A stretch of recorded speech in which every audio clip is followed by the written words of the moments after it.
Hey! Woohoo! Welcome to another Overthunk album review. Yes. I'm Ezra, I'm Keegan.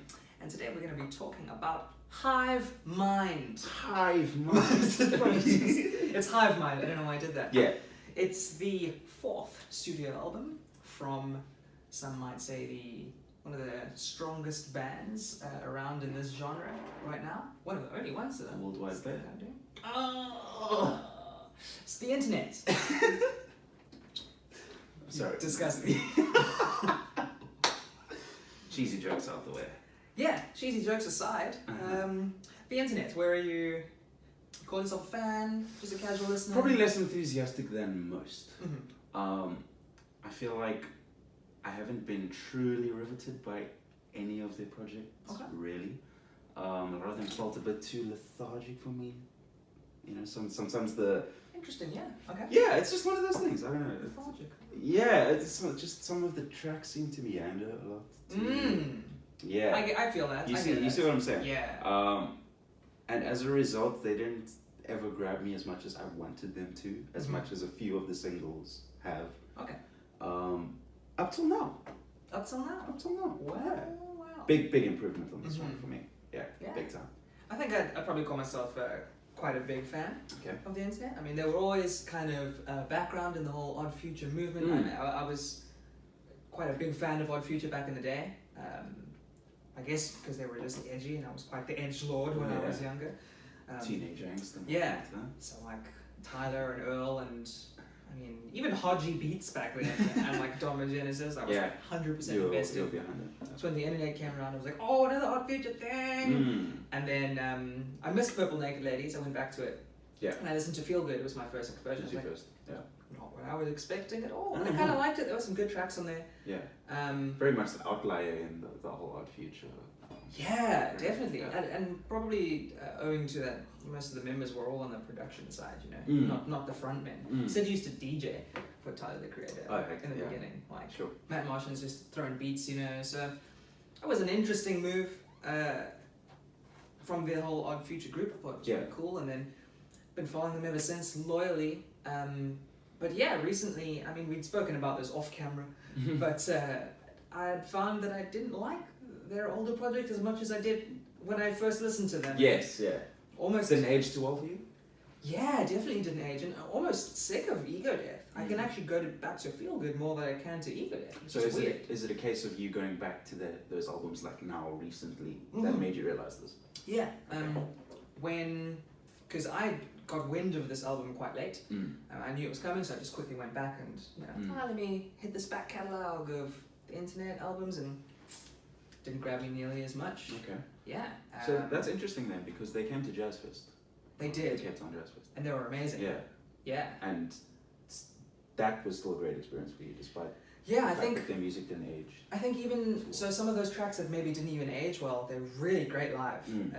But the instrumentation is still very impressive, and is much better when you're seeing it live. Okay. They have a really good knack for flow. You can see that in the way that they have, you know, sometimes one track that's kind of two, or the way that the albums kind of move. You might not like the individual songs, but they do get that flow of an album quite well. And also that when they performed at Jazz Fest, it was just after Sid's solo album Finn had come out, Matt Martian's solo album had come out, that stuff as well? and Steve Lacy's demo came out, and they sprinkled all of that in, and that show was fresh, man. Like probably 5 songs from the internet, and then the rest of them were all the solo stuff. Yeah, and it was so obviously really they good. put new spins on it because it's the whole band performing a solo. Exactly. Yeah, that's very cool. Yeah, so that was really cool, and I think just to dive into quick thoughts on Hive Mind, I think that's probably a big part of the reason why this album felt so fresh and new, and really inventive, was all of them, and literally every member of the band had done, or almost every member, the one didn't, but had done a solo album, you know, and not really album for Steve Lacy, more a demo, but it's like a 6-track demo or something? 6-track, yeah. Steve Lacy demo, Matt Martian's album, whose name escapes me, I feel terrible, and then Sid, Finn, and then Patrick Page, Letters of Irrelevance, something like that. Same word. Yes. But yeah, and I feel like them going out and developing their own styles and seeing what it is that makes them tick as musicians, and then bringing that back together and putting it in with that chemistry that they have. It really it created a nice new sound, and a lot of bands do kind of get stuck in their sound. And we spoke about this on Arctic Monkeys. It is good whether it goes off well or not when bands do try new things, and they tried new things and it did go off very well in my opinion. So and quick thoughts, I enjoy this album quite a lot. And Lacey's also had a very big year as well. He's been blowing up. When he made an appearance on the Caliuchis album. Did. Blood Orange album now recently as well. Kendrick before that. Oh my goodness, I forgot about that. So like you say, like all of them sort of going out and doing their own thing and then coming together on this was a big advantage for this. It's almost like being in a group kind of stunts your growth. Go out, grow a little bit more, and then come back and bring that new growth into the project. Amazing. Similar from my side. Okay. Really enjoyed this album. The first full project that I've actually enjoyed of theirs, and and a lot of different influences, quite different to the last album, I think. Last album felt more like bedroom pop than anything else to me, which is kind of what, upon listening again after giving it some breathing room, actually turned me off of it. I think the grooves are a bit clearer on this one. The melodies are a lot cleaner. I think one of my biggest detractors from Ego Death was the drum machine. A lot of tracks, it was very clear that it was programmed. Which was weird because, you know, obviously Steve and Patrick Page and Matt, they're all laying down some really good stuff, and then it just felt like faulted almost. Fruity Loops in the background. And I felt like they fixed that, I think they were also here, just the eclectic mix of genres was great. The jazz, the soul, the funk. There was a little bit of psychedelic here and there in a couple of tracks. And a lot of it felt very 90s R&B to me. Like from the cover? I think Sid, it sounds to me, I don't know if she cited Aaliyah as an influence, but she sounds a lot like Aaliyah to me, and a lot of her sort of, you know. I can hear that. Highlights? Tracks, track-wise? So track-wise, I'd probably say that opening run. Come together, roll, come over, la-di-da. It's a spicy album. Really like that. And then after that, it kind of gets interspersed with tracks I really like and tracks that I kind of found a little bit middling. It great opening and grabs me, keeps me there, and then you kind of have a little bit of a wave, some ebb and flow. But I did like It Gets Better With Time. Look What You Started. Those are two really good tracks back to back. Wannabe was alright, I guess, and then Beat Goes On is amazing. Picks it up again, and the close was really good as well. I don't know if the close was really good for me, but it was okay. I thought it was a weird note to close on. It's again one of those. It's that same note I had for Caliuchis. It's a great song. I just don't know if I would have ended it there. But I guess that might just be a me thing. I'm sorry to see. Maybe I'm the problem. No. I started to contemplate the same thing because I find that so many of the albums that I've listened to over the last few years, they start off amazing for me, and then they sort of just.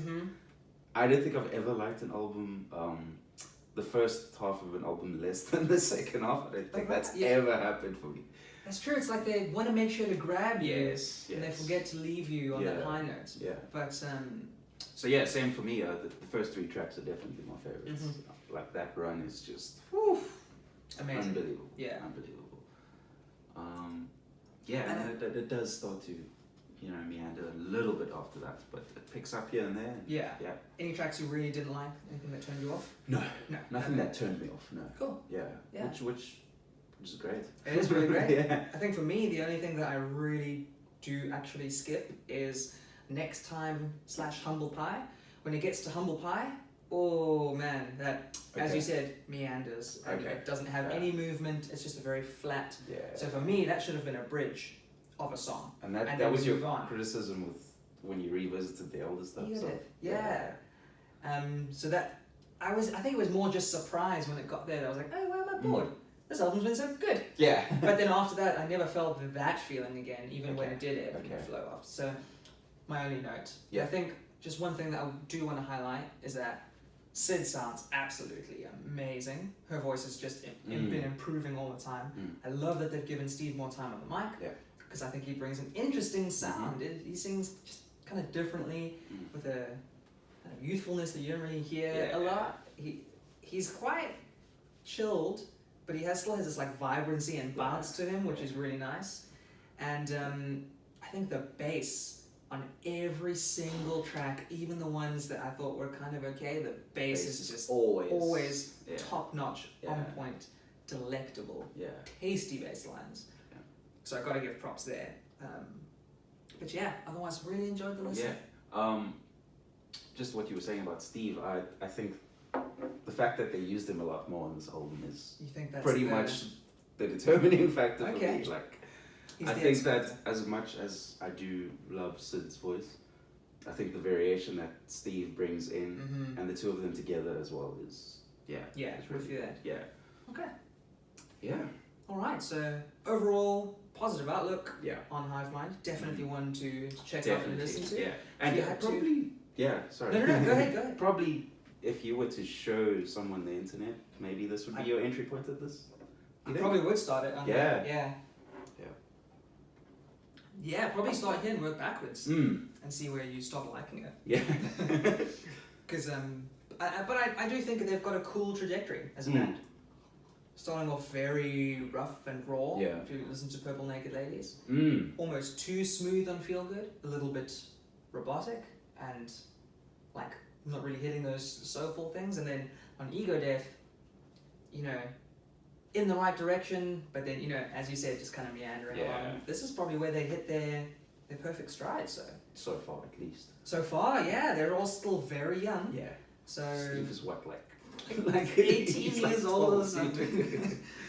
So hopeful for the future, which is going to be really cool. We can expect some good stuff from these guys, whether that be more of the internet or more of their own stuff. Either way, that's great. Well, they've proved that they can work alone as well. Exactly.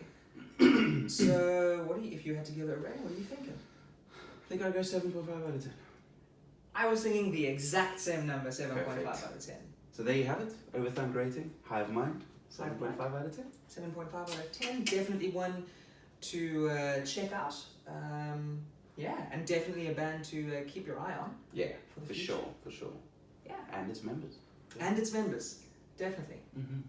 Thanks for sticking around. Tune in for more mediocre reviews in the future, and keep overthunking about all the stuff that you read, watch, and listen to, and play. Yes. Yeah.